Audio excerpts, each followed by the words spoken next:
Claudia Sheinbaum está buscando lo que ninguna otra mujer en la historia de México se había atrevido a buscar.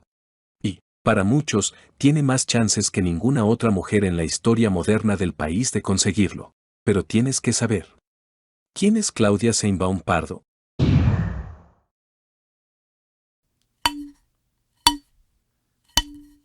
Resulta ser una de las candidatas a la presidencia en México por el partido de Morena.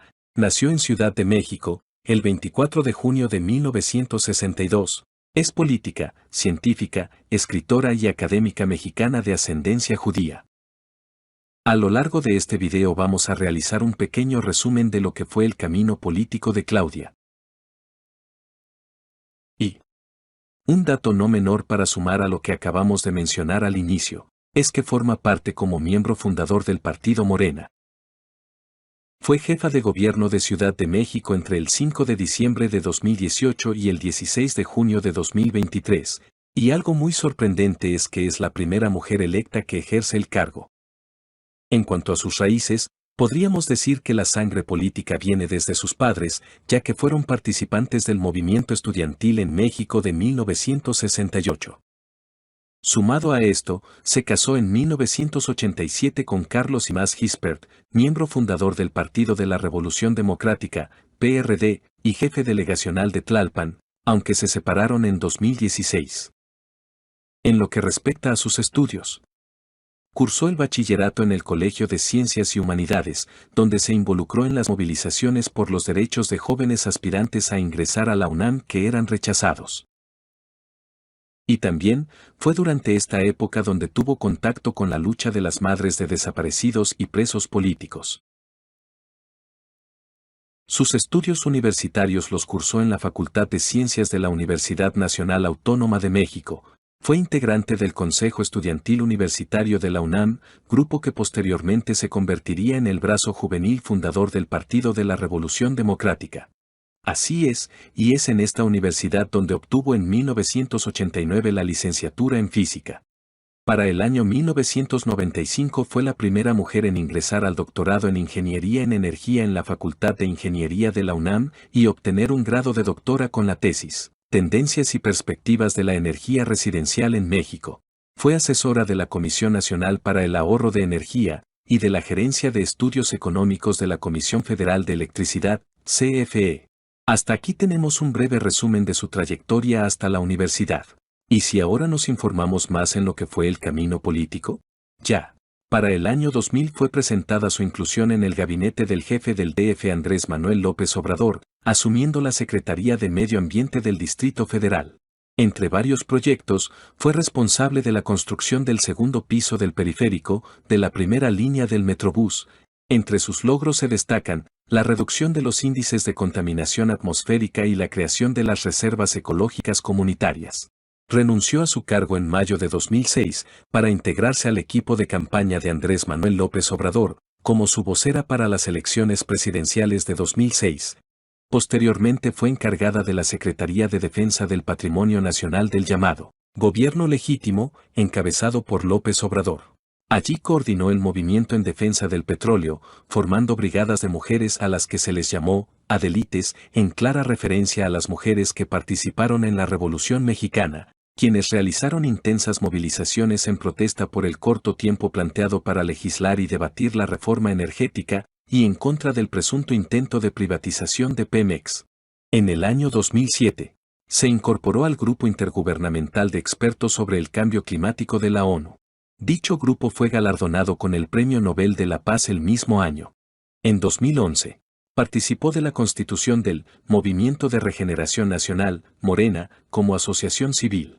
Andrés Manuel López Obrador, entonces candidato a la presidencia de México en las elecciones de 2012, la incluyó en su propuesta de gabinete para ocupar el puesto de secretaria de Medio Ambiente. En 2015, fue la primer mujer electa como jefa delegacional en Tlalpan. Como controversia o problema en este cargo, en 2016, se derribó la Capilla del Señor de los Trabajos en la colonia Cultura Maya de esa demarcación territorial de la Ciudad de México. Días después del derribo de la capilla, la entonces jefa delegacional, Claudia Sheinbaum, se reunió con el obispo, rector de la Universidad del Pedregal y director general de obras en la demarcación. Acordaron dividir el predio a la mitad y construir una capilla y un centro de artes y oficios. Además, se la ha acusado a Claudia Sheinbaum, jefa delegacional de Tlalpan, de opacidad, al no haber divulgado el expediente completo de las autorizaciones y permisos de uso de suelo, construcción y vistos buenos de mantenimiento, seguridad y operación del inmueble que ocupó el colegio Enrique Rebsamen, donde dicha edificación fue afectada terriblemente por el terremoto de Puebla de 2017. En septiembre de 2016, durante el gobierno delegacional de Sheinbaum, el Instituto de Verificación Administrativa, INVIA, resolvió que el plantel infringía el uso de suelo y sobrepasaba el número de niveles permitidos. En 2017, dejó el cargo tras ganar la consulta interna para la precandidatura de la jefatura de gobierno de la Ciudad de México por la coalición Juntos Haremos Historia, conformada por el Partido Movimiento Regeneración Nacional, Morena, el Partido del Trabajo, PT, y el Partido Encuentro Social, PES. En julio de 2018 se convirtió en la primera mujer electa, jefa de gobierno de la Ciudad de México, tras ganar la elección con el 47,08% y la segunda mujer en ocupar el cargo, siendo Rosario Robles la primera, aunque de manera sustituta durante 1999 y 2000. Ese mismo año, se creó el programa Mi Beca para empezar para 1.2 millones de estudiantes de educación preescolar a secundaria. Y, en 2022, esta política pública fue elevada a derecho constitucional en Ciudad de México. Frente a la emergencia sanitaria por el COVID-19. En la Ciudad de México logró una de las mayores tasas de vacunación a nivel internacional por dicha gestión de la pandemia.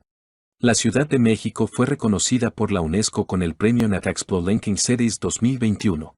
En materia de educación superior, se crearon el Instituto de Estudios Superiores Rosario Castellanos y la Universidad de la Salud.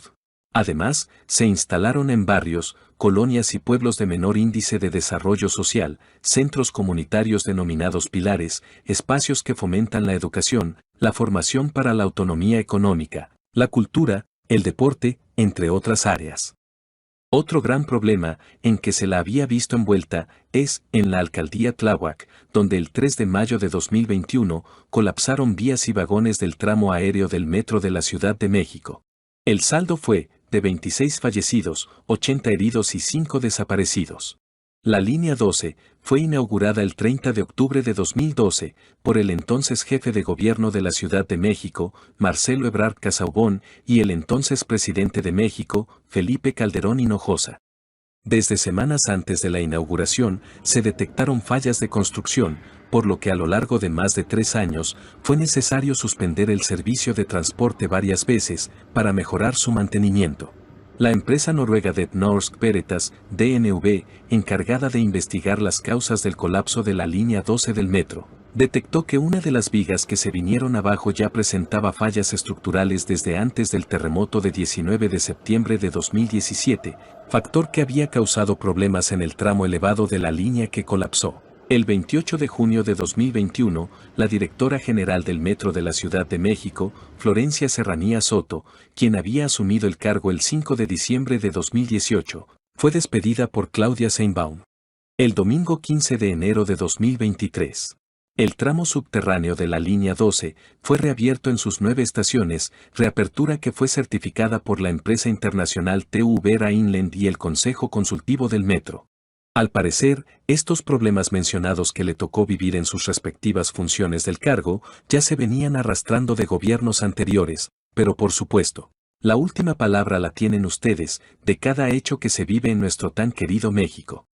Ahora, ya nos vamos acercando al ejercicio en curso, y es que para este año 2023, el 12 de junio, envió una solicitud al Congreso de la Ciudad de México, para separarse definitivamente de su cargo a partir del 16 de junio, y, así poder participar en la encuesta que definirá al candidato presidencial del partido Morena en 2024, encuesta que pareciera colocarla entre los principales aspirantes para dicho cargo. Según datos que hemos podido obtener, en la encuesta, la exjefa de gobierno de la Ciudad de México ha resultado ganadora y sería la elegida para ser candidata y representar al partido de Morena. Por su parte, Marcelo Ebrard ha salido molesto a pedir que se repita el proceso de selección, ya que hubo muchas incidencias reportadas, y también mencionó que no asistirá al anuncio oficial del ganador de la interna. ¿Estos datos son correctos o piensan que están alejados de lo que sería la realidad de preferencia de voto de los mexicanos?